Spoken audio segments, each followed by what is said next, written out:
sedengung. Mim. Nam. Kan nam kan mat lazim tu. Mat lazim musaqqal tu. Musaqqal pada lam tu lah. 6 2 6 12 14 alif. Alif mana tu? Alif. Bukan alif. Dia tak ajar tu. Alif tu memang satu. 6 12 2 dengung 14 15 150 pahala. Alif lam mim. Jadi baca ya pahala lah. Tak tahu mana, tak ada masalah, pahala boleh. Dia yuta'abbadu bitilawatihi, dihukumkan beribadat dengan baca lah. Pahala tu. Bagus soalan tu. Kalau tahu makna dia lebih lagi lah, bonus lagi. Satu orang yang baca Quran tak tahu makna pun boleh pahala. Kalau tahu makna, tambah dia faham tafsir betul, tambah pula istilahnya dia hayati, tambah pula dah diimani, tambah pula fahaman dia tepat macam mana yang dikehendaki. Tambah pula kalau sikit dah sebut, kalau zaman sahabat ke Rasulullah baca ayat Quran tu berasa macam peristiwa tu duk berlaku lagi. Rasulullah duk cerita gini. Baca tu duk berasa dengan duk Rasulullah lagi. Tu best sangat. Macam mana pun atas kata adakah pahala sama? Tak. Macam mana pun baca saja dah pahala. Berbanding tengok dengan saya sebut ini. Ayat Quran, pegang ada ayat Quran untuk tafsir di sebelah. Baca macam ni. Ayat Quran tak baca pun, baca macam ni lah. Faham tak saya kata dah tu? Baca tak baca mulut ni. Tengok tu lah. Itu baca terjemah. Dengar saya soal. Dapat pahala? Dapat pahala? Faham saya sebut apa ni? Ni Arab ni. Tak baca, mulut tak bunyi pun. Tengok je. Okey, betul. Betul. Tafsir pun tengok je. Tapi tengok je bahasa Melayu kan. Dia ada langgur sikit. Saya punya soalan dengar. Ada pahala? Betul. Pahala tengok kan. Pahala baca tak nak? Pahala faham? Boleh faham tak?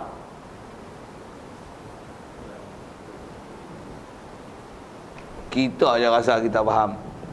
Tak faham. Tak faham. Pasal dia bahasa tinggi. Ingat saya sebut tak faham. Faham tak? Bukan faham, terjemah. Jangan kalau saya tanya gini, sekali lagi nak sebut, ambil masa sikit tu.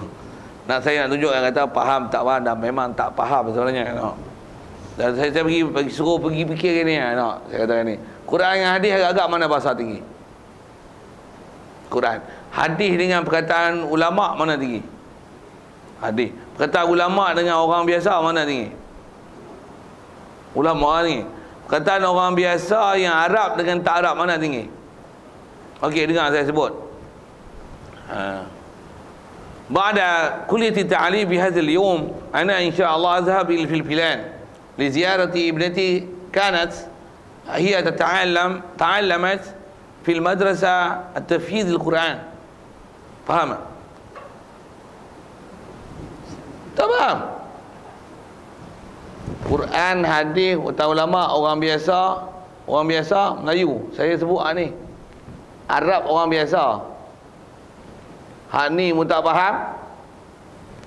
Kata ulama lagi susah. Hadis lagi dalam. Quran lagi tinggi. Hak ni mu tak faham, mu baca Quran terjemah boleh faham tak kucing mu. Dengar saya sebut. Boleh? Faham saya kata apa? Macam mana mu boleh faham? Tak faham ni. Faham? Berasa aja faham. Lagi pun tengok kata ni. Kalau saya bagilah seketul ayat Quran, Alhamdulillahi Rabbil Alamin, memang terjemah dia, segala puji bagi Allah Tuhan sekalian alam. Cuba bagi huraian apa maksud tu, beserta hukum yang boleh diambil. Keluarkan 10 hukum hakam daripada Alhamdulillah Rabbil Alamin. Cirik tak pandai keluar. Pasal apa? Mu tak faham. Tak faham lah. Tak faham dengan cara Arab tu. Tu yang tahu kan.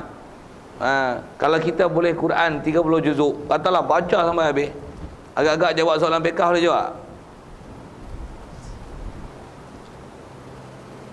Boleh. Quran dah baca semua, takkan tak faham? Tak faham. Pasal dia bukan benda senang dengar faham tu, pasal dia bahasanya bahasa tinggi, dia ada benda tersirat itu kot. Jadi asal cerita pahala tu lah kan. Satu kalau ikut asal saya nak sebut. Jadi kalau tengok dapat pahala tengok. Kalau memang tak tengok yang Quran langsung, baca terjemah ya, pahala baca tak ada seputih habuk pun. Faham. Betul je faham.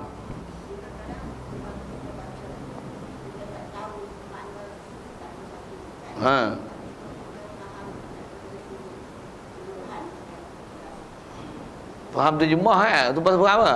Terjemah bukan faham tau dengan tu. Terjemah aja. Betul. Dengar tu. Tak penting baca terjemah. Tu penting baca Quran lagi. Satu saya ngaji tu, kalau ulama-ulama, kalau yang saya pernah jumpa lah tu guru, dia kata iqra'ul Quran walau kuntum ma fahimtum syai' bil Quran. Ni Arab sisi Arab. Baca Quran walaupun tak faham satu apa-apa, pasal Quran nur. Begitu kat hadis Nabi. Macam mana pun baca hadis Nabi. Baca hadis tak dapat pahala tau. Tapi ulama kita kata apa? Dia kata Al-Quran wal hadis Nabawi iqra'uha walau kuntum la tafhamuha syai'. Quran dan hadis ni mau baca walaupun tak faham segi apa. Siapa? Lianna fil Quran khasatan. Quran khususnya bal tabaan fil hadis kana fihi ma nurun. Baca Quran hadis ni cahaya asiah. Baca cahaya asiah. Terjemah belum tentu baca dapat cahaya. Baca dapat cahaya.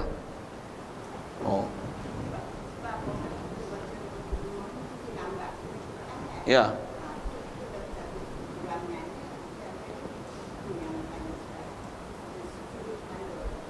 Itulah kalau ikut sudut pahala, kita nak sebut yang ni, bila baca terjemah belum tentu boleh faham, lebih baik baca saja tanpa faham. Itu lebih besar pahala daripada baca terjemah. Baca terjemah pun belum tentu boleh faham. Faham pun takut tersilap faham. Misalnya kita sebut Allah Ta'ala Maha Penyayang, Allah Ta'ala pun sayang kita ni. Sebab mau baca mau boleh silap akidah pula. Tambah pula ada ayat tu, wa wajadaka dhalam fahda. Contoh saya buat misal ni, adakah tidak aku dapati kamu, dia telah mendapati kamu dalam keadaan sesat. Kita pun tag tu. Nabi Muhammad sesat. Sebab membaca terjemah pun jadi masalah dalam kita. Tambah pula wa huwal ladzi fis sama, dialah Tuhan yang di langit. Betul Wahabi kata orang tak ada di langit. Tengok tu. Ustaz ni kata orang tak di langit. Pelik. Quran kata di langit. Aku ikut Quran. Nampak saya nak tunjuk di mana masalah. Pasal apa? Mu faham mentah-mentah tu kan, saya kata tak faham. Pasal apa tak faham? Mu baca, mu kata Allah Ta'ala di langit. Quran kata hujan turun langit. Aduh. Mu duk tengok hujan turun aku awan. Macam mana? Mu tak faham. Aduh. Jadi terjemah lah. Apa huraian nak masuk? Tak ada. Satu dia kena ambil daripada ahli dia. Itu kot. Jadi kalau tanya pahala, memang nak kata itu lah, diam, baca walaupun tak ada faham. Terjemahan memang kena mengaji dan belajar. Sebab dia kena belajar.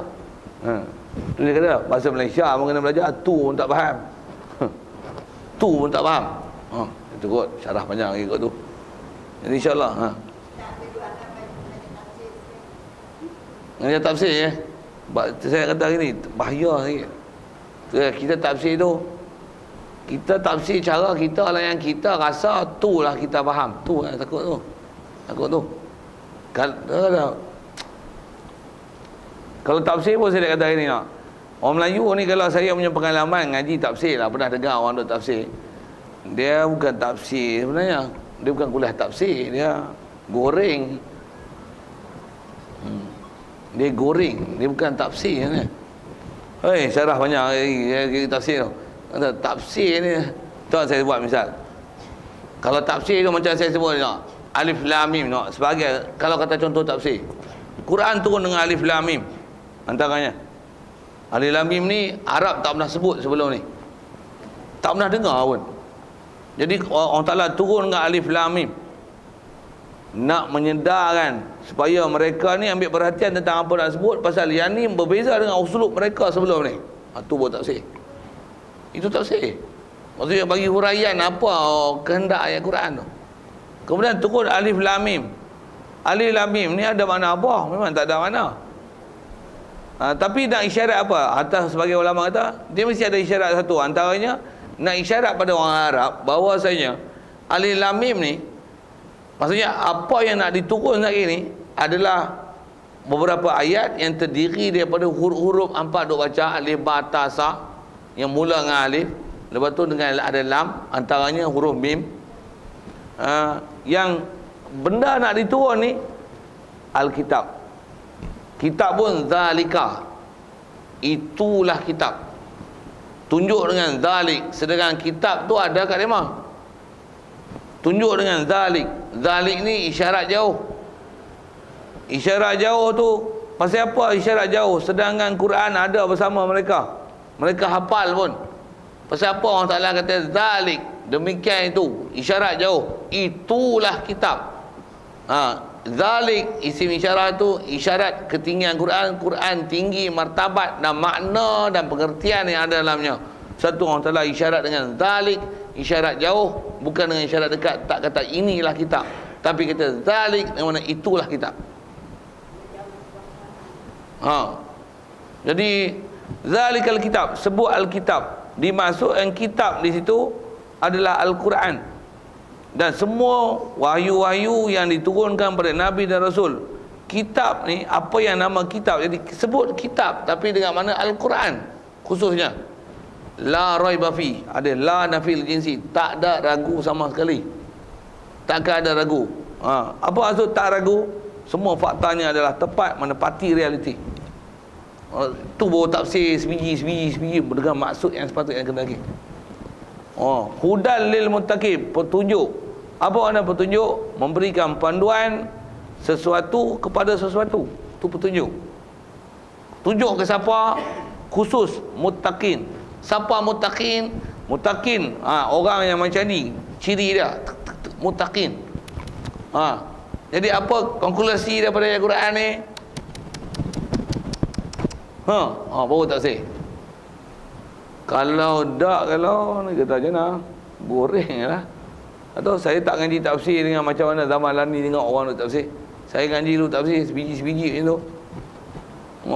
Tu alam nasyrah, alam istifham. Allah Ta'ala tanya, adakah tidak kami telah lapangkan dada kamu?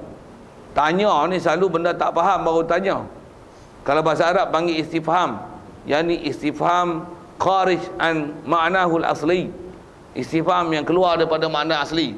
Walaupun Allah Ta'ala tanya, sedangkan tanya ni benda tak tahu.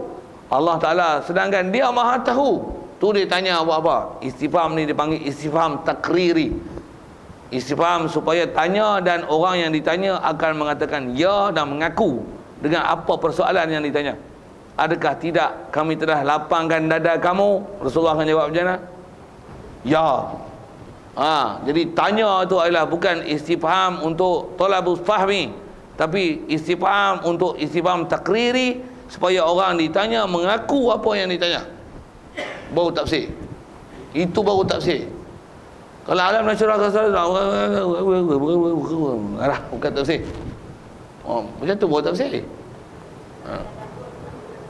Itulah nak tadabbur macam mana kalau alat tak ada. Kalau saya kata itu tadabbur. Macam mana pun boleh tadabbur macam ni. Tinggi mana ayat Quran ni aku tak faham, jadi saya tadabbur itu. Pasal nak tadabbur tu lah, macam mana nak sebut tu, pasal dia perlu alat banyak untuk ambil faham.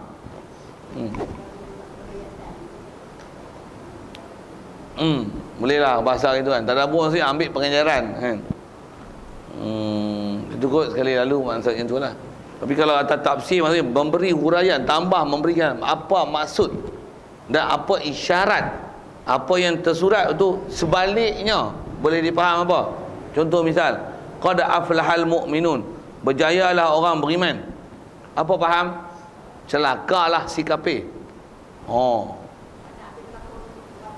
Ada mafhum mukhalafah dia. Tu. Dia ada tu ya. Kalau kita dah biasa dengar ada tok guru yang ajar dengan format betul tafsir, kod boleh ada panduan. Tapi kalau apa pun tak biasa mengaji, main hurai tu je. Tambah pula baca buat usrah. Saya sebut. Yang tu saya selalu sebut tu. Baca ayat Quran satu, tu buat usrah, apa pendapat? Pendapat? Banyak kita manfaat ilmu ini, macam-macam pendapat dah. Dengar saya sebut, dengar saya sebut Nak mapuh. Siapa kita nak bagi pendapat weh? Patutnya mu tak reti mu dengar aku nak cerita, aku ngaji macam ni. Tok guru suruh macam ni, ulama suruh ni. Dengar. Ni sesat mu, tak betul fahaman itu. Kena faham macam ni ayat Quran ni. Macam ni. Bagi panduan bukan bagi pendapat, mu bagi pendapat. Bagi pendapat. Dah, bukan itu. Kalau ikut disiplin ilmu bukan yang tu. Turut. Jaga tu. Pasal dia lani dia longgar sangat. Pak tu. Longgar sangat.